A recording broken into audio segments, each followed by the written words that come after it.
My friend Marion Levine, who'd worked with me on Jimmy Hollywood, called and asked if I'd like to assist her on an animated film she was casting for 20th Century Fox. It was science fiction that combined traditional animation with computer-generated images and was called Titan AE. We auditioned several actors, and I was surprised when Michael Hutchens, the lead singer with In Excess, came in.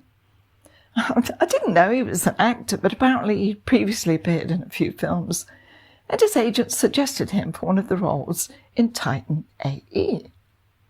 Marion didn't actually think he was right for any of the characters, but she was curious to meet him. Frankly, I wasn't really familiar with his music, but he'd been in the news quite a bit because of his relationship with Bob Geldof's wife, Paula Yates, and I believe he had a bit of a drug habit. I only met him briefly, but he seemed nice enough. A bit shy, really. A few months later, he was splashed all over the newspapers again. Sadly, this troubled young man had taken his own life, which was really awful to hear. Drew Barrymore was coming in one day to meet the producers and was very late. I called her agent, who said she was on her way. Almost an hour after the actress was scheduled to arrive, she came running in, all sweaty and red-faced, apologizing profusely for being late.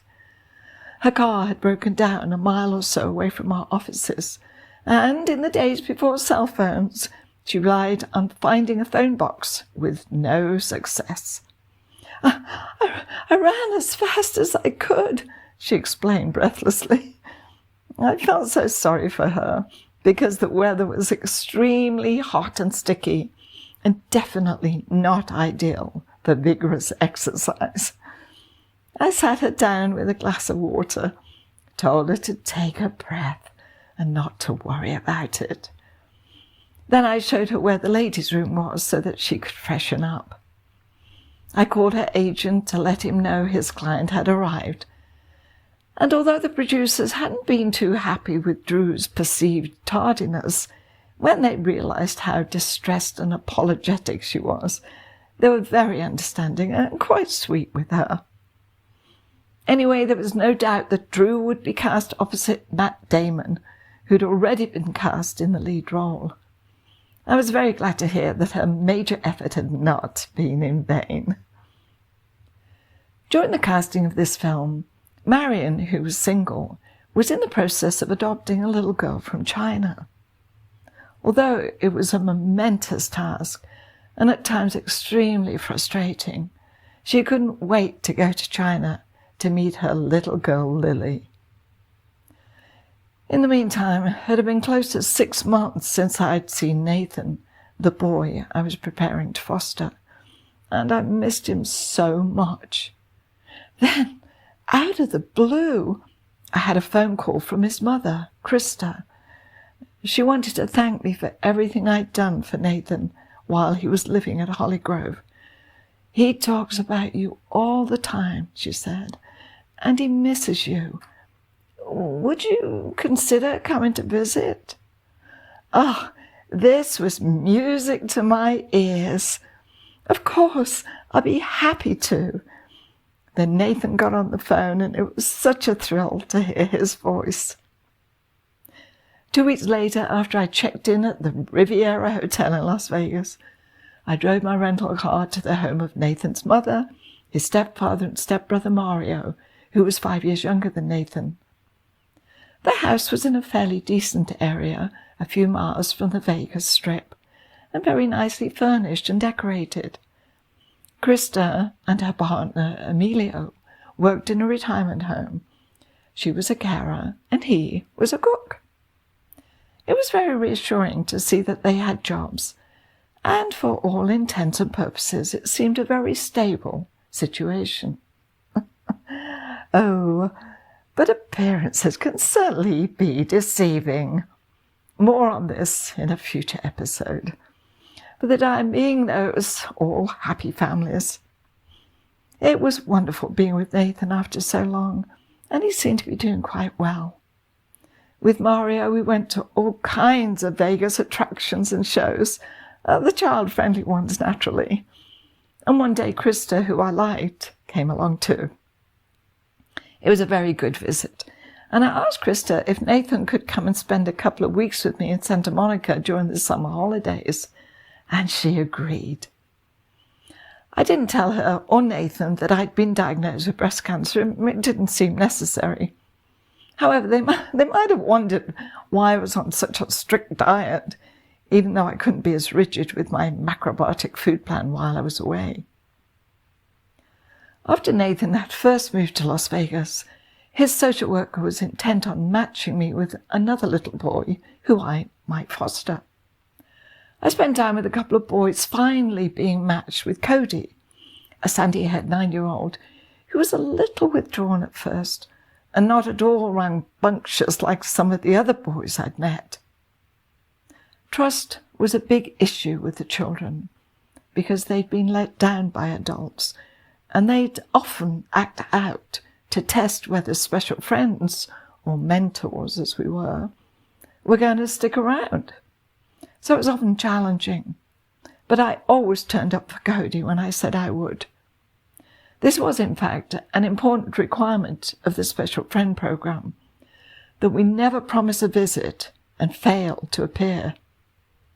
It was rare that a child was disappointed by the volunteers, but heartbreaking when a boy or girl was excitedly waiting for a parent to visit, with nose pressed anxiously against the window of their cottage, and then that parent never arrived. Seeing the sadness and disappointment on a child's face made me want to commit more of my time with these abused and abandoned children. Consequently, I got involved with as many projects as I could, especially drama and creative writing. I felt it was important for the children to have a creative outlet to express themselves, which, being the idealist, I thought would be therapeutic. And I know it was. With the recreation director, I helped the kids write plays and perform them, design and paint the scenery, make their own costumes. Well, it wasn't exactly Broadway, but we all had fun. And it was definitely a very creative experience for the children. And it was rewarding for them too. At that time, Holly Grove Children's Home was operated independently and relied on donations. Because the home was situated in Hollywood, and perhaps due to the fact that one of its previous residents had been Marilyn Monroe, many famous people generously contributed funds to help in its operation. I was on the organising committee for a fundraiser to be held at the Improv, a famous comedy club on the Sunset Strip, and was able to secure a few named comedians if they were available on the night. Always a proviso for a charity show. My client will be there if he or she's available, was the regular response from the agent to a request for talent.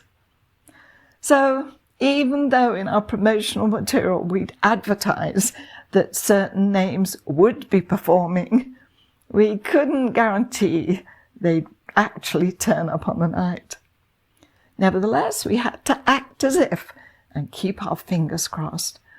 We were always sure of at least one good headliner. And in this case, it was Sinbad, who probably wasn't that well known, but he was actually quite a popular comedian in the 1990s. Our prime concern was raising money that would help Holly Grove support the children in their care, and that was achieved. I'm glad to say it was a successful fundraiser with the help and support of the Hollywood community, as well as my wonderful and lovely friends. Of course, I hadn't completely forgotten that I'd been diagnosed with cancer, and I continued my alternative treatments, adding other complementary methods of healing, including silent meditation retreats. But I have to say, volunteering with the needy children at Holly Grove was the most healing and beneficial experience of all. Next time, When things don't work out the way we planned, it's time to change our attitude. Thanks for listening.